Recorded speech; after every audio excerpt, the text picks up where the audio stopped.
ہرگز آپ بے شک میں نہ ہو جائیں، پھر بھی ہرگز آپ شک میں نہ ہو جائیں۔ یعنی یہود اور نصارہ کی ضد اور عناد کا مزید تذکرہ فرمایا اس آیات میں۔ یہود اور نصارہ کی عناد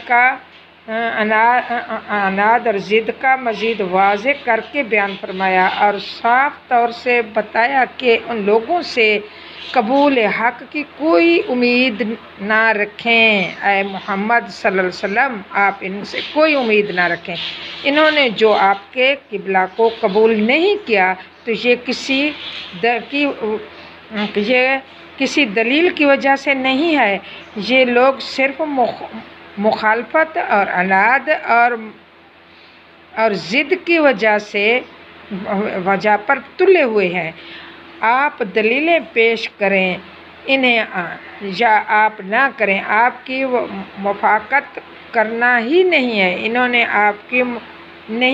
کے قبلے کی اتباع کرنا ہی نہیں ہے، نہ وہ آپ کے قبلے کا اتباع کریں گے اور نہ ہی آپ ان کے قبلے کا اتباع کرنے والے ہیں۔ اہل کتاب نے دھوکہ دینے کے لیے کیا نہیں کیا۔ یا محمد ادعو الی قبلۃ نؤمن بک ونتبعک، کہ اے محمد تم پر ہم ایمان لے آئیں گے کہ تمہارے قبلہ کا اتباع بھی کریں گے۔ اللہ تعالیٰ نے اس وجہ سے اس امید سے روک دیا۔ انہوں نے جب یہودیوں نے کہا کہ ایسا کریں کہ آپ ہمارے قبلہ پر لوٹ آئیں اور ہم بھی آپ کے قبلہ پر لوٹ آئیں گے، تو اس چیز کو آپ نے ان کے قبلہ کی طرف متوجہ نہ ہوں۔ یہودیوں کا قبلہ بیت المقدس ہے اور نصارہ نے اپنا قبلہ جہت مشرق کو تجوید کر لیا تھا، حالانکہ حضرت عیسیٰ علیہ السلام نے رفع السماء تک کبھی بھی مشرق کی طرف منہ کر کے نماز نہیں پڑھی۔ ان کا قبلہ وہی تھا جو بنی اسرائیل کا قبلہ تھا، یعنی بیت المقدس۔ عیسیٰ علیہ السلام نے بھی ادھر منہ کر کے نماز پڑھی تھی۔ پھر بھی فرمایا کہ اہل کتاب یہودی وما بعضهم بتابع قبلۃ بعض، کہ اہل کتاب یہودی اور نصارہ آپس میں بھی ایک دوسرے کے قبلہ کا اتباع کرنے والے نہیں ہیں۔ اے محمد صلی اللہ علیہ وسلم، ان کی یہ مخالفت اور عناد صرف آپ ہی کے ساتھ مخصوص نہیں ہے، یہ خود آپس میں بھی ان کی مخالفت عناد کا یہی حال ہے، جس کا مطلب یہ ہے کہ آپ کے پاس اللہ کی طرف سے علم آ گیا ہے اور یہ یقین ہے کہ یہ صرف اللہ ہی کی طرف سے، اور یہ بھی معلوم ہو گیا ہے کہ یہ لوگ خواہش کے پیچھے چلتے ہیں، اپنی خواہشوں کے پیچھے چلتے ہیں، انہیں حق قبول کرنے کا ارادہ بھی یہ نہیں رکھتے۔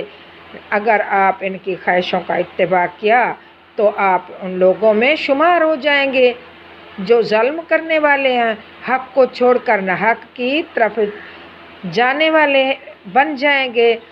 تو اس طرز بیان میں اتباع ہوا سے بچنے کی بہت زیادہ تاکید کی اللہ تعالیٰ نے آپ صلی اللہ علیہ وسلم کو، اور یہ بتایا ہے کہ حضرات انبیاء علیہ السلام گناہوں سے صادق ہونا ممکن ہی نہیں، کیونکہ اتباع ہوا اور ارتکاب گناہ ظالموں کا شیوا ہے، اور حضرات انبیاء کرام تو ہر ظلم سے محفوظ اور معصوم ہیں۔ آگے الذین آتیناہم الکتاب، جن لوگوں کو ہم نے کتاب دی، وہ رسول یعنی اے محمد آپ کو وہ اس طرح پہچانتے ہیں کما یعرفون ابناءہم، جیسا کہ وہ اپنے بیٹوں کو پہچانتے ہیں۔ وَإِنَّ فَرِيقٌ مِّنْهُمْ، اور بے شک ان میں سے ایک فریق ایسا ہے، لا یکتمون الحق، جو البتہ ضرور حق کو پہچانتے ہیں، حالانکہ وہ جانتے بھی ہیں الحق من ربک کہ یہ حق ہے تیرے رب کی طرف سے، فلا تکونن من الممترین، پھر ہرگز ہی تم شک میں نہ ہو جاؤ، شک والوں میں سے نہ ہو جاؤ۔ تو یہ آیت شریفہ میں اہل کتاب کا مزید اناد بیان فرمایا کہ اہل کتاب صرف قبلہ کے بارے میں ہی نہیں کرتے، وہ اپنی کتابوں میں بھی آپس میں صفات جلیہ آپ کی، یعنی آپ صلی اللہ علیہ وسلم کی صفات جلیلہ اور آپ کی تشریف آوری کی بشارت عظیمہ پڑھتے رہتے ہیں، اور وہ نعت اور صفات خوب اچھی طرح آئے محمد صلی اللہ علیہ وسلم آپ کی اچھی طرح واضح طور پر دیکھ کر آپ کی نبوت کو اچھی طرح پہچان گئے ہیں، جیسا کہ وہ اپنے بیٹوں کو پہچانتے ہیں کہ یہ ہمارے بیٹے ہیں، اور اپنے بیٹوں کو پہچاننے میں ان کو ذرا شک و شبہ نہیں ہے۔ حضرت عبداللہ بن اسلام رضی اللہ تعالیٰ عنہ جو یہودی کے علماء میں سے تھے، حضرت سرور دو عالم صلی اللہ علیہ وسلم کو انہوں نے پہلی ہی نظر میں پہچان لیا تھا کہ آپ واقعی اللہ تعالیٰ کے رسول ہیں۔ انہوں نے اسلام قبول کیا اور کہنے لگے کہ رسول صلی اللہ علیہ وسلم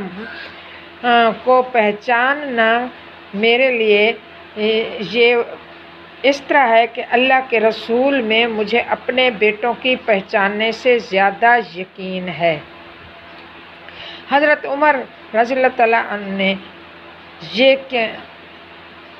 ان کی بات سن کر انہوں نے کہا کہ میں بالکل یقین کے ساتھ گواہی دیتا ہوں کہ بلا شبہ محمد صلی اللہ علیہ وسلم اللہ کے رسول ہیں، لیکن میں اس طرح کی گواہی اپنے بیٹے کے بارے میں نہیں دے سکتا، کیونکہ میں نہیں جانتا کہ عورتیں مردوں کے پیچھے کیا کرتی ہیں۔ ممکن ہے میری بیوی خیانت کی ہو اور میں جیسے اپنا بیٹا کہہ رہا ہوں میرا بیٹا نہ ہو۔ تو اس پر فرمایا کہ بلا شبہ اہل کتاب، اس پر آیت نازل ہوئی کہ بلا شبہ اہل کتاب میں ایک گروہ ایسا ہے جو حق کو پہچانتا ہے، اور حال اس کا یہ ہے کہ وہ جانتے بھی ہیں کہ یہ حق ہے، اور یہ بھی جانتے ہیں کہ ہم آپ صلی اللہ علیہ وسلم حق کو پر ہیں، آپ صلی اللہ علیہ وسلم حق پر ہیں، اور یہ بھی جانتے ہیں کہ ہم حق کو چھپا رہے ہیں، اور یہ بھی جانتے ہیں کہ حق چھپانے کا وبال اور عذاب بہت زیادہ ہے۔ آخرت میں فرمایا کہ یہ حق ہے آپ کے رب کی طرف سے۔ آخر میں یہ لفظ اللہ تعالیٰ نے بتا دیا کہ فلا تکونوا من الممترین، آخر میں یہ لفظ بتا دیا کہ یہ حق ہے آپ کے رب کی طرف سے، لہٰذا آپ ہرگز شک کرنے والوں میں سے نہ ہو جائیں۔ اس کا مطلب یہ ہے کہ حق اپنی جگہ ثابت اور محقق ہے، اور ظاہر ہو اور باہر ہے، اس میں کسی کو کچھ بھی شک کرنے کی گنجائش نہیں ہے کہ محمد صلی اللہ علیہ وسلم آخری نبی ہیں۔